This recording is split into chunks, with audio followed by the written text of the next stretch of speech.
a pleasant day, a wonderful, an amazing, and an awesome day to all of us.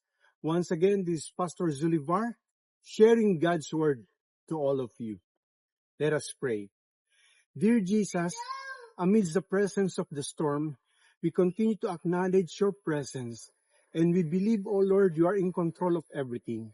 Help us, O Lord, to use the message that we will be able to tackle today in our daily lives for your glory and honor.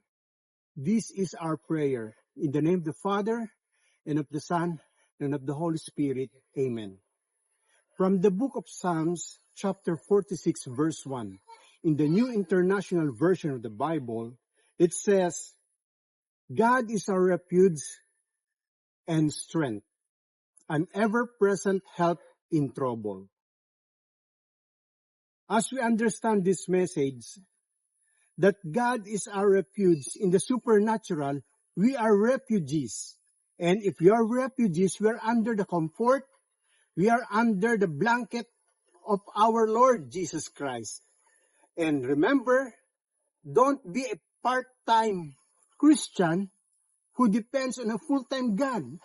We must always call on Him, depend on Him, no matter what our situation in our lives. So right now, we continue to acknowledge that we have an omnipotent God. During our previous session, I have said that we have an omniscient God, an all-knowing God. And being an omnipotent God, He is an all-powerful God. So in order to connect to Him, what are we going to do? Again, let us pray. Father God, we believe in your being an omnipotent God. You are in control of everything. Lord Jesus, we just lift everything to you, Lord.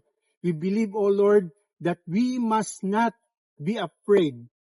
We must always depend on you and call on you. This we pray in Jesus' name. Amen. Until next time, God bless us all, always.